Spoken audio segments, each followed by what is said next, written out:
Welcome to the HCI family of podcasts. We're your source for personal, professional, and organizational growth and development. We share our own original research, explore industry trends, and interview executives and thought leaders from across the globe. Join us for practitioner-oriented content around all things leadership, HR, talent management, organizational development, and change management. Maximize your personal and organizational potential with the HCI family of podcasts.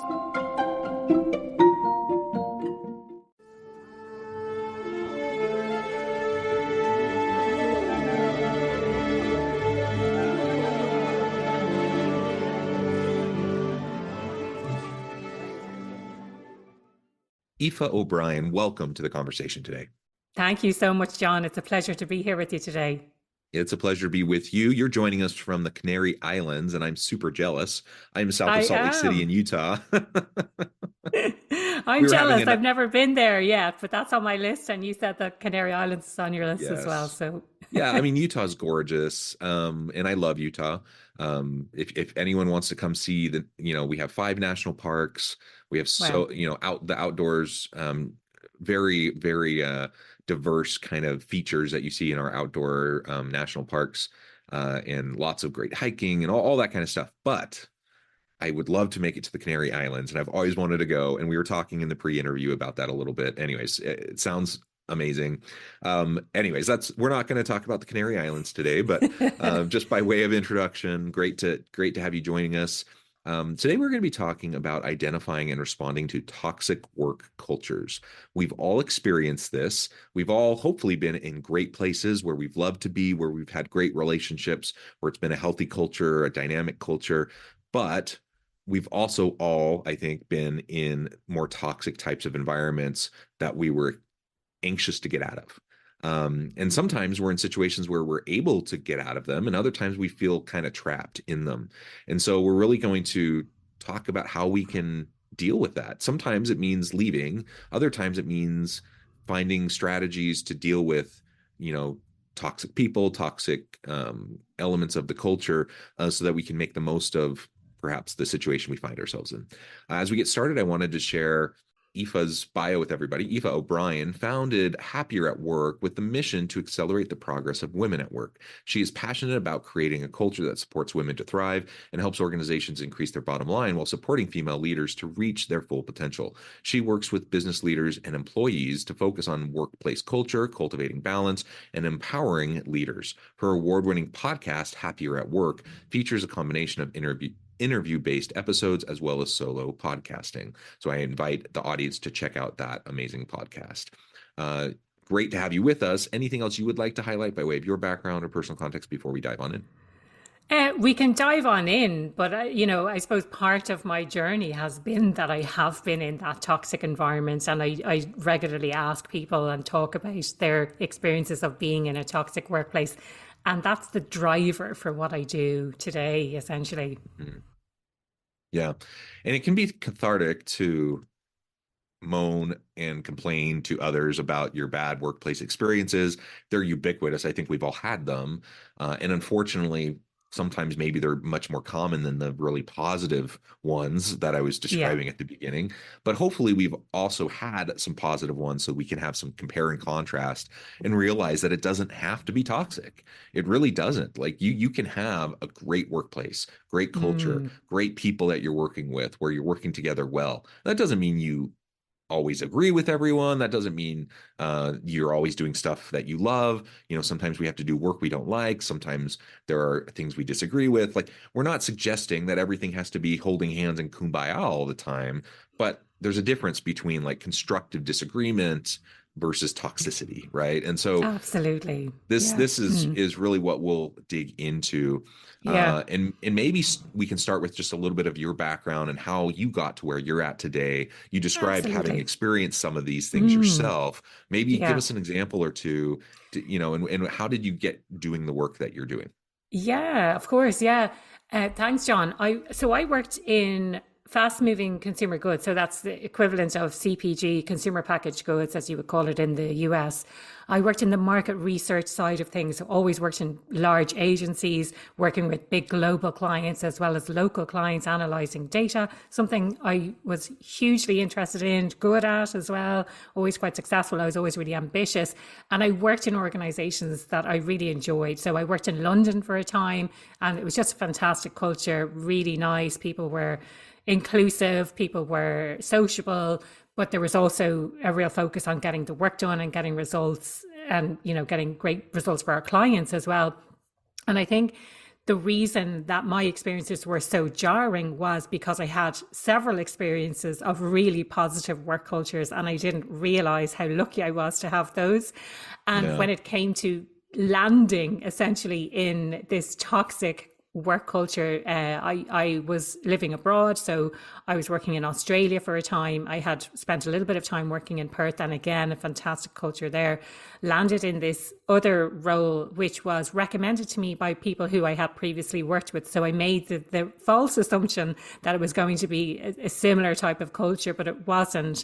And I suppose some examples of it, there was a really high turnover, which should Hmm. have sent a few red Red flag, flags my right? way. Yeah, absolutely. Really high turnover of the employees. So it wasn't a really great place for a lot of people, I think. But I started noticing some things. I was kind of, I can't place my finger on it, but something is not right here. And I thought everything was going really well because all of the indications, people were coming to me to ask me questions, even though they had been there for a number of years and I'd only been there for a number of months. They kept telling me, you're going to be promoted to director. What kind of director would you like to be? And I was really excited to get stuck into this new challenge as well. And they did a restructure and they ended up promoting my peer, who was also my friend, to be my manager, but they Mm. didn't communicate that to me. Hmm. So again, you know, major red flag. And when I questioned them about that, then, because of course I'm not going to sit back and not say anything about that situation, I did question the head of Yeah. the department and I said, you know, my understanding was that I was going to be promoted into this role, and now you've promoted someone else, and he's now my manager. And the response I got, again, just shows you what kind of toxic place I was dealing with, was, oh, he's more of a supervisor to me, and if I want to be mentored by someone, then I should go to his manager. So again, just not taking the responsibility. And Hmm. when I look back, and this is through a lens of, you know, I've gone on this journey of trying to understand what happened to me. I did a coaching qualification. I went on to do a master's in organizational behavior. And I was questioning everything about myself and my confidence. But looking back through my research lens, if you Hmm. like, there was a huge mismatch of values. So I really value things like authenticity and transparency, which Yeah. definitely did not happen in that organization. In fact, they were trying to backtrack on some of the things that they had said. And, you know, so that was a big, and then a lesser toxic culture. It wasn't so toxic as just not a really good fit for me. I love to excel at whatever I do. I want to be in an environment where I can really thrive and work to my strengths. And again, with that research lens, I could see my needs were not being satisfied in that role, and I wasn't working to my strengths either. So it wasn't toxic. It just wasn't the right environment. It wasn't a good fit for me. Yeah, yeah. Well, thank you for sharing those. And I do think sometimes if people haven't been lucky enough to work in a great environment, they may just think, well, this is just how it is. Like work That's sucks. how Like work is. you, Work is yeah, supposed to suck, isn't yeah, it? You work know, yeah, sucks. And yeah. like I dread getting up in the morning. I dread, facing the start of the week on a Sunday evening, thinking, oh, I got to go back on Monday. Like, there are plenty of people who just think that's just the way it is by Yeah, default and just suck it up and adult and do, just do it. And I'm like, yeah, no, it doesn't need to be that way. And exactly. if you're lucky enough to experience more positive environments, all of a sudden it can open your eyes to realize like, Mm, no, really, there are fairly straightforward things that you can do as a leader to make mm, sure that you have a more healthy, dynamic, collaborative type of an environment that doesn't suck, that doesn't suck the yes. soul out of people, and that Mm, isn't so toxic and harmful potentially to people. And so once you have that contrast, man, it's hard to go back. Like yes. I've been lucky enough to have that context too. Plus, like this is the space we live in, right? And so we're constantly talking with people and consulting with and doing research in this space of like great work and engaged work and worker satisfaction and being happy at work and how to have effective teams and effective organizations. And when you are in that space, you realize, no, like you can really do this. There are ways to do it, and it's usually Mm. not rocket science either. Like it's usually Exactly. fairly straightforward things that you just need to be intentional about and do them Mm. consistently. And if you Yeah, do that, it can make a huge difference. It can at least get you like 80% of the way there, right? And exactly. so Yeah. that's something that I just really want to highlight for anyone listening, just thinking, oh no, it's just the way it is. And, I go to work in the morning, I dread it, but I put in my time and I can go home at night, spend time with my family Mm. and just kind of feeling resigned to that. I'm like, no, you Yeah. don't need to feel Mm. resigned to that. Like you can have Exactly. better,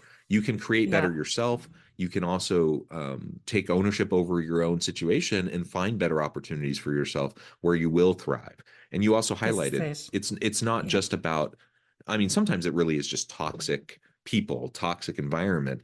Sometimes it really is just a matter of not being a good fit. Um, Mm. or even something that I would consider toxic that someone else might thrive in that They might environment. thrive exactly Um, because it's a better fit for them, their yeah, personality. Like I think of, say, an organization that's quite sales focused. Maybe it wouldn't be very suitable for me, but someone else would really thrive in that kind of environment. And I think knowing those things in advance yeah, really helps. Something else, John, I'd love to illustrate is that sometimes we assume that we reach a certain stage in our career and we're kind of immune to this happening, to encountering micromanagers. But the more I speak to people, the more I realize we're never immune. You don't reach a stage where you magically can find an environment that suits you. You have to be really intentional as an individual to seek out and ask the right questions when you're joining an organization to make sure that it's not a toxic place for you. And because you could get to that stage where I've spoken to really senior people who are, so they're reporting into the CEO of an organization, and the CEO is a toxic leader for them. Whether they be toxic for everyone, debatable, but if someone is micromanaging you when you're at that very senior level, just know again that you're not alone in right. that scenario. Yeah, yeah, absolutely. So, what are some of those things you found to be helpful in identifying toxic cultures before you're there? Like, if you're a Yeah, candidate, if you're applying for yeah, jobs, it's hard to know, right? It's hard to yeah. really know what it's going to be like because everyone's putting their best foot forward and trying to make it look like it's an amazing place to be. How have you found that it can be effective to try to figure that out? This is it. I think on both sides, from a candidate's perspective, Sure. Yeah. I don't want to say desperate, but you're kind of in a situation where like, I really need a job. I need the money. I need to get out of wherever I am at the moment. So you're kind of starting on the back foot. And like you say, you always want to present your best self. So you're going to talk yourself up a little bit and really go for it. And then from the organization's perspective, the same thing. Oh, this is a fantastic place to work. And we don't necessarily have any challenges or problems that you need to be aware of. And then you enter and you're like, oh, I was totally missold this role. But I think on both sides, if we can just be a bit more honest about it. So from a candidate's perspective, asking questions about what the culture is like, what the management style is like, being honest about how you like to be managed. And I think really understanding from a culture perspective what your own core values are. And you can, if you haven't done any values work before, there's loads of resources online that you can Yeah. understand what are my values. But some of the things that I use with my clients would be, even starting with what really frustrates you at work, or what are the things what behavior in other people do you Hmm. find really intolerable, so that you Yeah. can know that kind of behavior really impacts on you. And then thinking about how you spend your time, your energy, and your money. They're the things in your life that you value. So if you spend a lot of money on books and reading and taking courses, you really value learning, for example. So a question to ask in an interview would be, well, what kind of learning and development budget do you have? Do you have it per employee? What kind of support do you give people when they want to develop themselves?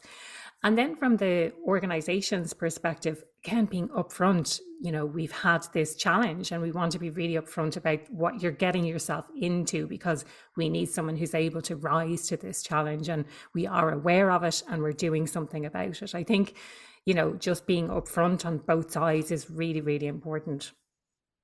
Yeah, absolutely. I'm a big fan of just openness and transparency. Yeah, Just communicate clearly. I don't think you're exactly. ultimately doing yourself or anyone else any favors by obfuscating or trying to kind of hide behind, this facade. Yeah, Get, get, exactly. you may think it's necessary and worthwhile, but even if you feel desperate, like you need this job, it is usually not going to work out for you in the long run if you are not a good fit for that position, for that Exactly. role, for the Yeah. type of environment that it is.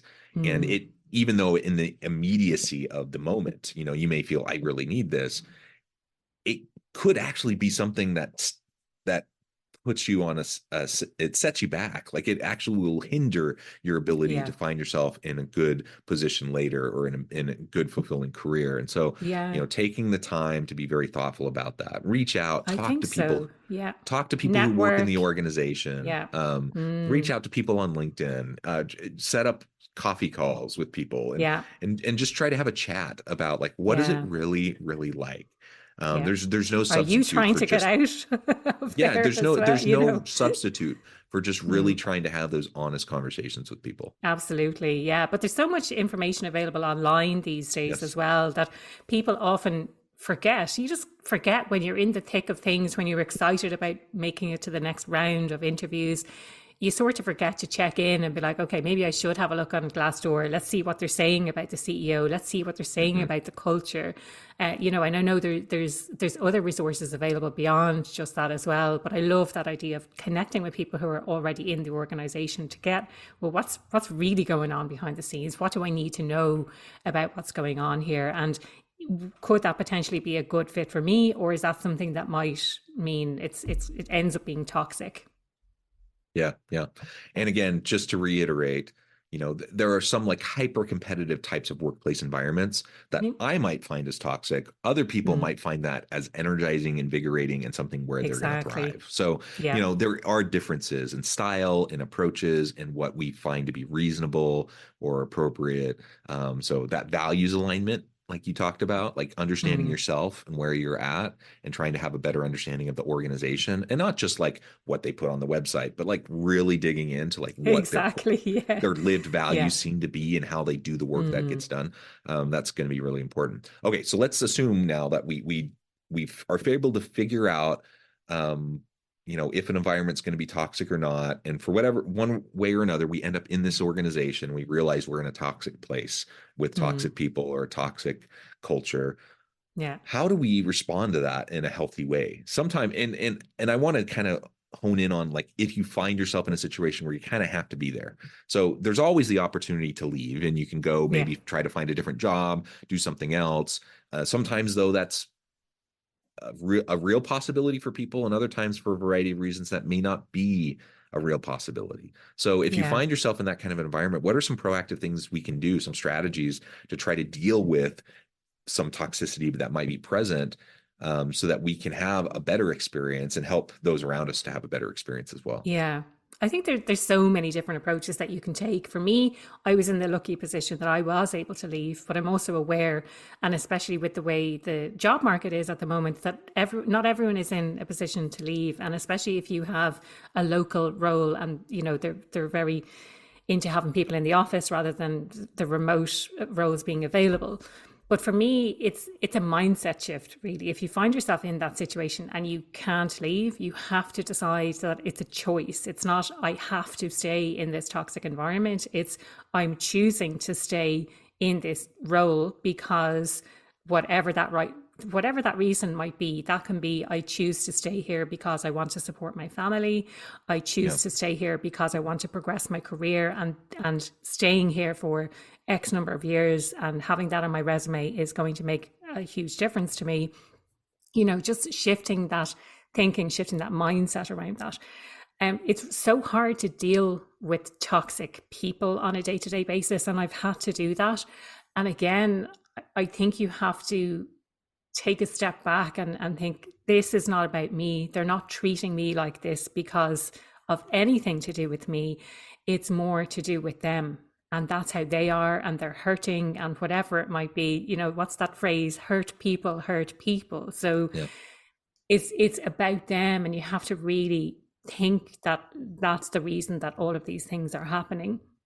You know, and I always think that these types of environments, it comes from the top usually. So if it's that type of environment where that type of behavior is, it's not expected, but it's tolerated, that no one Yeah. is doing anything about it. I think that's the danger.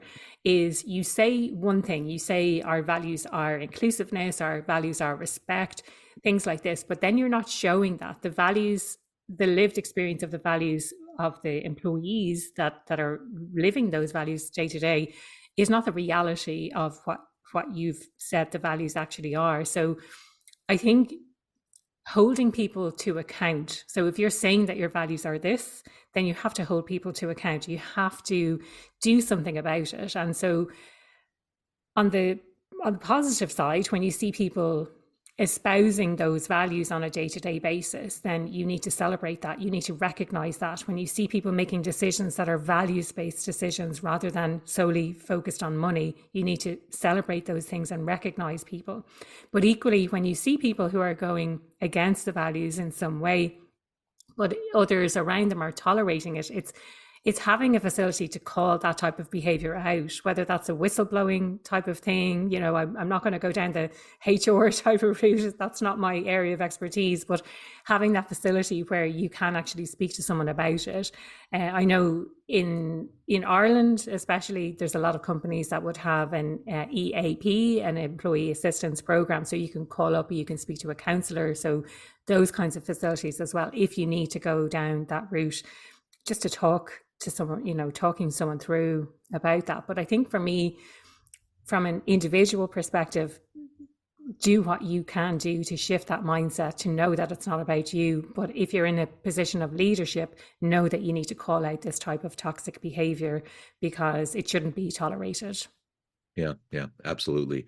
And on a personal level, establishing appropriate boundaries can go a long way, Yeah, as you're working with, particularly with toxic people. yeah, So you can still work, I don't need to like the person I'm working with. I can work with anybody. And if someone's toxic, that doesn't mean I can't work with them. It just means I need to set up some boundaries around how I interact with that individual, yeah, in part to protect myself. And to your point, it's not about me, it's about them. So yeah, try to give them a little bit of generosity in how they're being, and then separate myself from whatever behaviors yeah, are happening, that may not be very positive. I think that's great, and everyone should think about how to communicate effective boundaries, with others around them. Uh, and then I think the other thing is just recognizing, that people around you will leave. Like, mm, I'm a university professor. That's my main gig, and then I do consulting work and things like this podcast on the side. Um, I've been here for 15 and a half years. I plan on being here for another 30 years before I retire.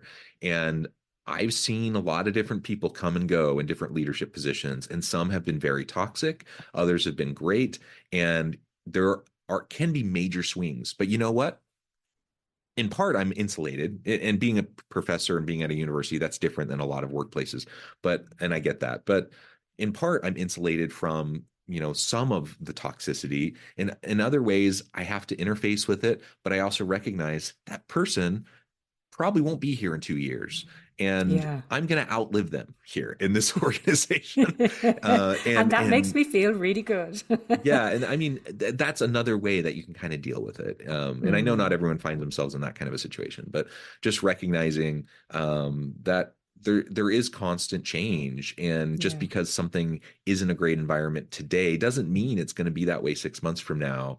yeah, And so if you're able to establish some good boundaries, that mm, can go a long way to get you yeah. through maybe some rough patches. Yeah, and I think picking up on something that you mentioned earlier, John, about moaning and venting about that situation. I was in that situation in that second organization that I mentioned, and went for lunch every day with two of my colleagues, and all I did was complain. I complain. And between one thing and another, one of those colleagues was on a contract, so she left, and another found a new role and she left. And I found myself no longer going for lunch and complaining every day. And things changed for me when I wasn't. And it was only reflecting afterwards, I was like, what changed? What changed was I wasn't going for lunch every day and complaining about my job. I think when you complain about stuff and don't take positive steps to make things better, it just perpetuates the situation that you're in. And again, building on the point that you made about toxic workplaces can change. Apparently that place that I worked in Australia, things actually took a turn for the better.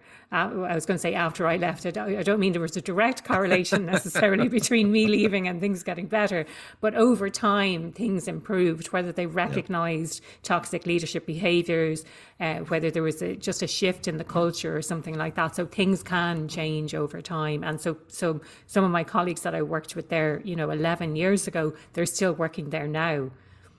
Yeah. Wonderful. Well, I note the time. I need to let you go, even though this is a wonderful conversation. I think we could go on and on. Before we wrap up, I just wanted to give you a moment to share with the audience how they can connect with you, find out more about your work, and then give us the final word on the topic for today. Yeah, absolutely. So the best place, since you're listening to a podcast, is just go into your podcast app of choice and have a look for Happier at Work. And you should find me, Aoife O'Brien, Happier at Work podcast. I would say connection wise, I'm most active on LinkedIn. So I will spell my name for people because I'm sure a lot of your listeners don't know how to spell my name. It's spelled Aoife and it's pronounced Aoife. And my surname is O'Brien, Obrien. So hopefully I will connect with you there. Last word on toxic workplaces. They do exist. You can't sometimes avoid entering into a toxic workplace. But I think between John and myself, we have highlighted so many opportunities that you have to do something about it, to recognize them, know that you have a choice in the matter, and shifting your mindset to understanding that you have that choice, whether you choose to leave or you choose to stay, shifting that mindset, I think. And yeah, focusing on yourself and your career. And this is not going to be forever. Yeah. Wonderful. Aoife, thank you so much. It's been a real pleasure. I encourage the audience to reach out, get connected, find out more about what Aoife can do for you. And as always, I hope everyone can stay healthy and safe. They can find meaning and purpose at work each and every day. And I hope you all have a great week.